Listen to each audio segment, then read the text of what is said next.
You know that feeling, right? When you're woken up in the middle of the night and have to solve some crazy complex problem? That groggy, slow-motion fog? Well, it actually has a name. And in the world of high-tech, it can cost thousands, even tens of thousands of dollars per minute.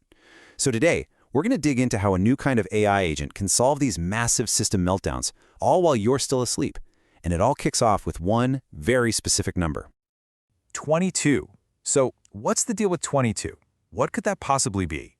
I'll tell you this, it is not a random number. It's a really crucial piece of the puzzle when we're talking about high-stakes, pressure cooker problem solving. Any ideas? Okay, so it turns out that's the average number of minutes it takes for our brains to fully reboot after being woken up. It's a real thing called sleep inertia.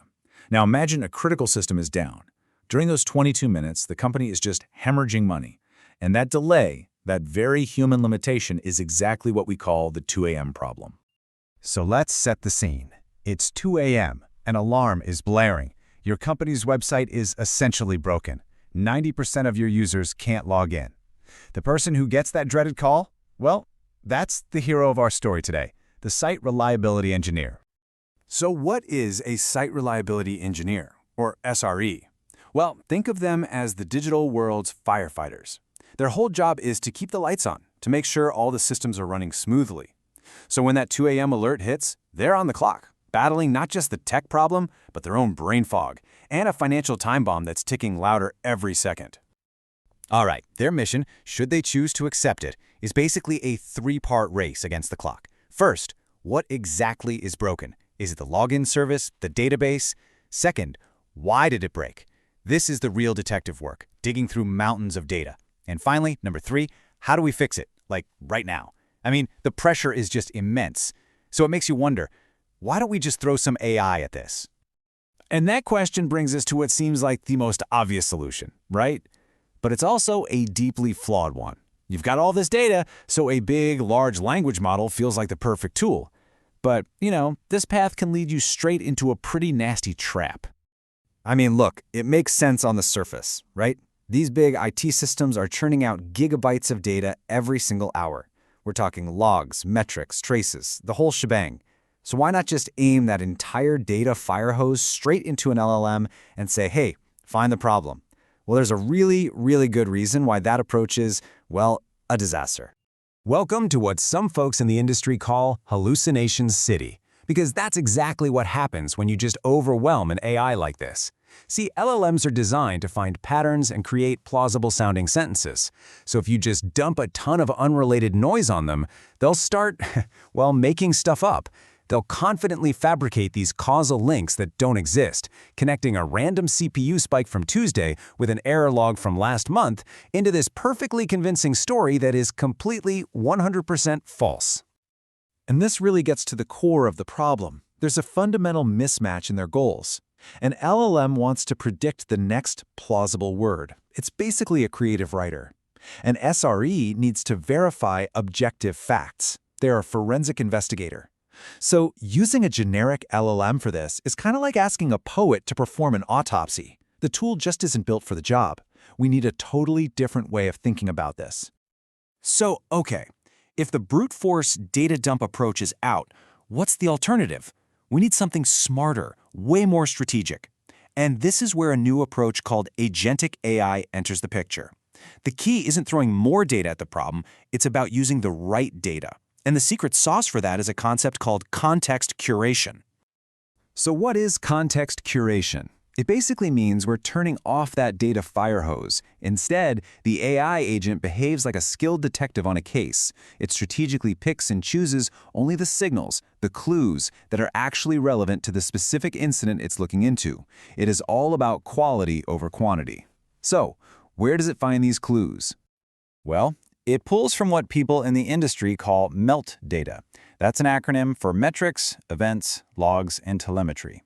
Think of this as all the raw material, all the potential evidence. But again, the real magic isn't in the data itself. It's in how the agent decides which little pieces of that MELT data are worth a closer look. And the way it does this is actually pretty brilliant.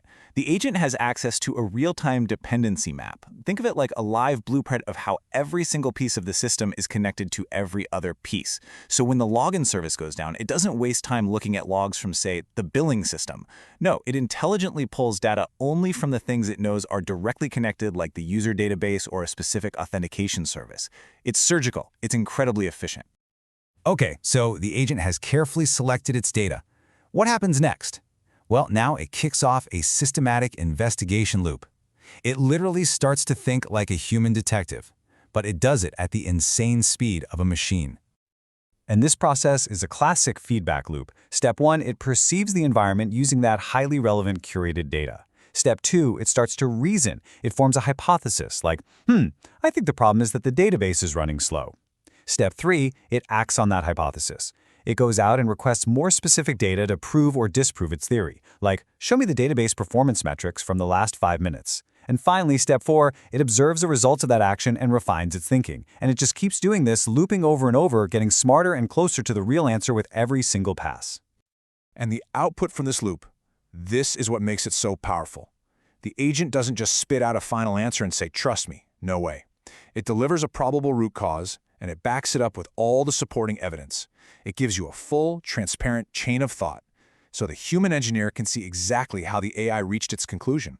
And that explainability, that's absolutely crucial for building trust in the system. But look, finding the problem is really only half the battle, right? The real goal is to get things fixed. And this is where the AI agent shifts gears and becomes this incredible co-pilot for the human SRE, helping them get from what's wrong to it's fixed way, way faster. It helps out in 4 really concrete ways. First, it helps with validation, giving the engineer a checklist to confirm its diagnosis. Second, it creates a runbook, which is just a step-by-step action plan to actually fix the problem. Third, it can go a step further with automation and actually turn those runbook steps into ready-to-use scripts. And finally, and this is a big one, it handles the documentation, automatically generating those painful post-incident reports. What a time saver. So let's make this real. Imagine the root cause is something classic, like a server's disk is full, which crashed the database. The AI-generated runbook would give the SRE the exact commands they need to copy and paste. Step 1, archive the old logs. Step 2, restart the database. Step 3, monitor the disk space to make sure the fix worked. It's like having an expert whispering the right answer in your ear, even if you've never touched that part of the system before. So when you step back and look at the big picture, what does all this mean? Well, it feels like we're stepping into a completely new era for how we run our technology.